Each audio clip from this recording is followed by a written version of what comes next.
시편 54편은 표제어에 나와 있는 것처럼 다윗이 광야에 숨었을 때를 배경으로 하고 있습니다.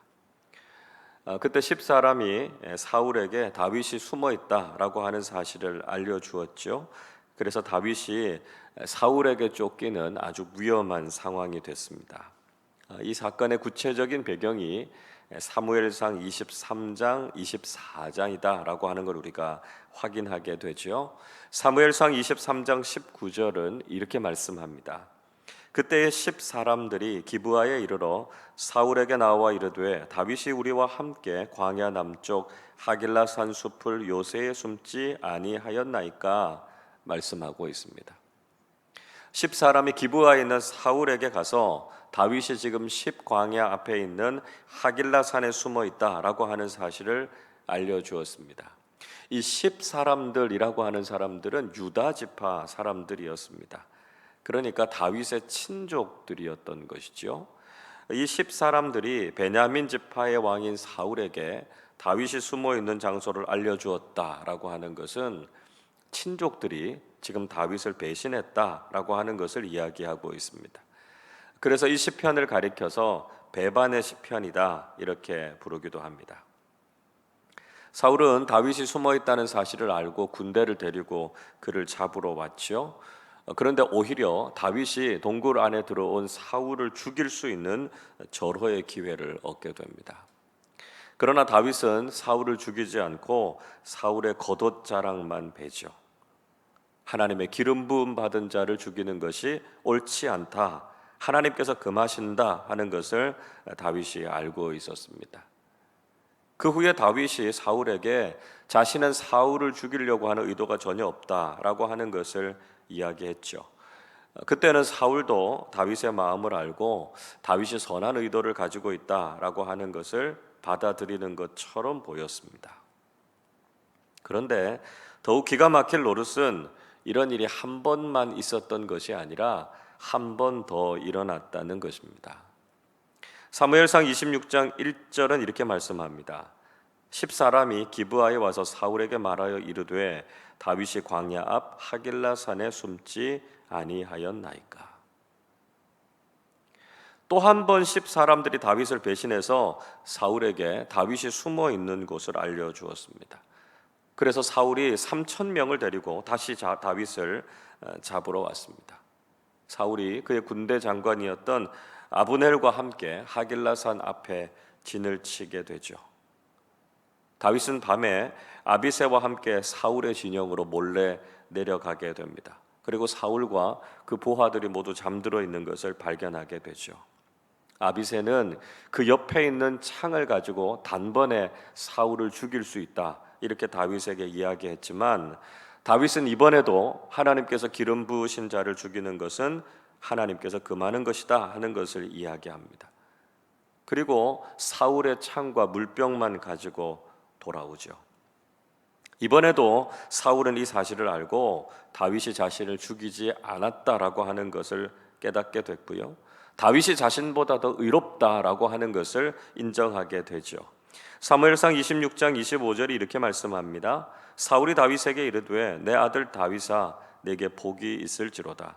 내가 큰 일을 행하겠고 반드시 승리를 얻으리라 하니라. 다윗은 자기 길로 가고 사울은 자기 곳으로 돌아가니라. 이 사건을 경험하고 난 이후부터 사울은 다시는 다윗을 뒤쫓지 않게 됩니다. 그러나 여전히 불안했던 다윗은 블레셋으로 정치적인 망명을 하게 되죠. 다윗이 바로 이런 생명의 위기 가운데서 하나님께 구원을 간절하게 호소했던 내용이 바로 오늘 이 시편 54편의 내용이라고 할 수 있습니다. 다윗은 하나님의 구원과 변호를 간구하고 있습니다. 1절을 보십시오. 하나님이여 주의 이름으로 나를 구원하시고 주의 힘으로 나를 변호하소서. 다윗은 하나님의 이름으로 자신을 구원해달라 이렇게 부르짖었습니다. 하나님은 당신의 백성들에게 있어서 구원자가 되시지 않습니까? 그런 하나님의 구원의 은총을 기대하면서 지금 다윗이 이렇게 노래하고 있는 것입니다. 또 다윗은 하나님의 변호하심을 요청하고 있습니다. 사탄은 참소자죠. 검사같이 우리의 죄를 조목조목 낱낱이 고발하지 않습니까? 그러나 하나님은 우리의 변호인이 되신다는 거죠. 의인의 편이 되어 주셔서 우리를 위해서 변호해 주시는 분이 하나님이시다. 이렇게 노래하고 있습니다. 다윗은 자신의 간절한 기도에 하나님께서 응답해 주실 것을 구하고 있습니다.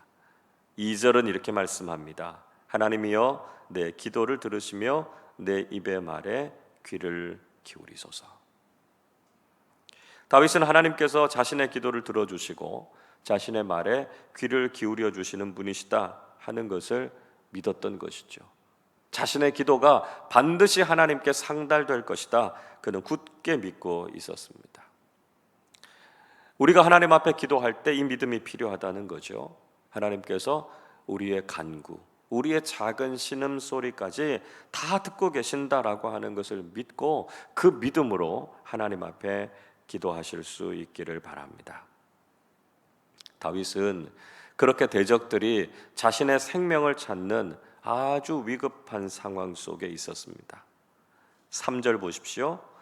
낯선 자들이 일어나 나를 치고 포악한 자들이 나의 생명을 수색하며 하나님을 자기 앞에 두지 아니하였음이니이다. 자, 앞에서 말씀드렸던 그 사건이 배경이 되고 있는 것이죠. 10사람의 배신에 의해서 다윗은 사울의 군대가 자신을 지금 찾고 있는, 그래서 곧 발각될 수도 있는 위기 가운데 놓이게 됐습니다. 자기 자신의 힘으로는 사람이 쳐놓은 덫에서 도저히 벗어날 수 없을 것 같은 아주 큰 위기를 맞이하고 있었습니다. 여러분, 우리도 삶 속에서 이런 위기를 경험하게 될 때가 있죠. 세상의 악한 사람들이 포위하고 우리를 조여올 때 도저히 우리의 힘과 방법으로는 그 위기에서 벗어날 수 없을 것 같이 느껴질 때가 있습니다. 하나님께서 구원해 주시지 않고 하나님께서 건져 주시지 않으면 도저히 구원받을 수 없고 이길 수 없을 것 같은 상황을 만나게 될 때가 있습니다. 우리는 이런 위기의 상황 속에서도 다윗같이 하나님만 의지하고 기도하는 사람들이 되어야 한다는 것이죠. 다윗은 하나님께서 반드시 자신을 도와주실 것이다 확신했습니다. 4절 말씀 우리 한 번 더 같이 읽어보겠습니다. 하나님은 나를 돕는 이시며 주께서는 내 생명을 붙들어 주시는 이시니이다. 다윗은 하나님께서 자신을 돕는 분이시다 이렇게 이야기하죠. 자신의 생명을 하나님께서 붙잡고 있다 이렇게 고백하고 있습니다. 아무리 원수들이 자신을 죽이려고 하고 원수들이 자신을 해치려고 할지라도 자신의 생명은 그들의 손에 있는 것이 아니라 하나님의 손에 있다라고 하는 것을 그가 고백하고 있는 것이죠. 그리고 하나님께서 그들의 악을 갚아주실 것을 간구했습니다. 5절은 이렇게 말씀합니다.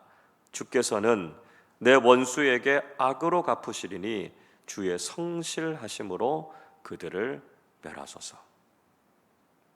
하나님 어떤 분이십니까? 하나님은 원수들에게 악으로 갚으시는 분이시다 노래했습니다. 그들이 아무리 악한 계략을 가져올지라도 하나님께서는 오히려 그들의 악을 심판하시는 분이라는 거죠. 그들에게 그 악에 대해서 갚아주시는 분이 되신다 이야기하고 있습니다. 또한 하나님은 성실하신 분, 우리가 믿고 신뢰할 수 있는 분이시라는 거죠. 그래서 반드시 악한 사람들을 멸하시는 분이시다 노래하고 있습니다. 다윗은 그런 하나님께 감사의 제사를 드리겠다 서원하고 있습니다. 6절 말씀 같이 읽어보겠습니다. 내가 낙헌제로 주께 감사하리이다. 여호와여 주의 이름에 감사하오리니 주의 이름이 선하심이니이다. 자, 이 낙헌제라고 하는 말은 자원하다, 즐겁다, 헌신하다라고 하는 히브리어 네다바라고 하는 말에서부터 파생된 말입니다. 그러니까 이 제사는 감사제나 서원제, 화목제 같은 제사를 가리키는 것이죠. 자원에서 즐겁게 드리는 제사, 그런 의미를 가지고 있습니다. 다윗은 자신을 구원하시고 악을 심판하시는 하나님을 그 삶 속에서 경험한 것이죠. 그러니까 너무 기쁘고 감사했던 것입니다. 그래서 그는 자원해서 하나님 앞에 이런 예배를 드리겠다 고백하고 있습니다. 다윗은 자신을 구원하시고 지키시는 하나님께 감사를 드렸고요. 하나님의 선하심이 얼마나 큰가, 그 하나님을 신뢰하고 있음을 보여주고 있습니다. 다윗은 하나님께서 자신을 모든 환난에서 건지실 것을 확신하고 있습니다. 7절 말씀 한 번 더 같이 읽어보겠습니다. 참으로 주께서는 모든 환난에서 나를 건지시고 내 원수가 보응받는 것을 내 눈이 똑똑히 보게 하셨나이다. 하나님께서 자신을 모든 환난에서 건져주시는 분이시다 노래하고 있고요. 원수들에게 보응하시는 것을 분명히 경험했다, 그가 고백하고 있습니다. 믿음 안에서 의롭게 살아가는 삶에 원수와 방해가 많지요. 그러나 하나님께서는 믿음의 사람들을 구원하시고 악을 반드시 심판하시는 분이심을 믿으라, 다윗이 이야기하고 있는 것입니다. 여러분, 우리가 믿음으로 살아갈 때 아무런 어려움이 없는 것이 아니라는 것이죠. 때로는 우리를 넘어뜨리려고 하고 각종 악한 계획으로 우리를 공격하는 사람들을 만나게 될 때가 있다는 것입니다. 그들이 우리를 위협하고 우리의 삶 속에 큰 위기가 있을지라도 하나님께서는 우리를 구원해 주시고 악한 자들을 심판하시는 하나님이 되신다는 것이죠. 믿음의 삶에 환난이 많을지라도 하나님께서 그 환난에서부터 우리를 구원해 주시고 하나님의 백성을 지키시는 그 하나님의 구원을 경험하게 된다는 것입니다. 오늘도 여전히 우리의 삶에 위기가 있고 어려움이 있지만 우리를 구원하시고 모든 어려움에서부터 건져주시는 하나님의 능력과 하나님의 신실하심을 경험하는 복된 하루가 되시기를 주님의 이름으로 축원합니다. 기도하겠습니다. 우리의 구원자가 되시고 보호자가 되시는 하나님 아버지, 감사와 찬양을 올려드립니다. 믿음으로 의롭게 살아가고자 하는 우리의 삶에도 위기와 어려움이 많이 있습니다. 우리의 힘과 방법으로는 벗어날 수 없는 인생의 위기와 아픔이 있지만 하나님께서 우리를 구원해 주시고 우리의 생명을 붙잡고 계심을 믿습니다. 악한 계략에서 우리를 건져주시고 저희들에게 평안과 기쁨을 허락해 주시옵소서. 결코 쉽지 않은 우리 인생 속에서도 우리를 도우시고 변호해 주시는 하나님의 은혜를 경험하게 하여 주시고 늘 기쁨과 감사함으로 하나님을 예배하며 높여드리는 저희들의 삶이 되게 하여 주시옵소서. 오늘 하루도 살아계신 하나님과 동행하며 하나님의 품 안에 거하는 귀하고 복된 삶 살게 하여 주옵소서. 감사드리며 우리 주님 예수 그리스도의 이름으로 기도하옵나이다. 아멘.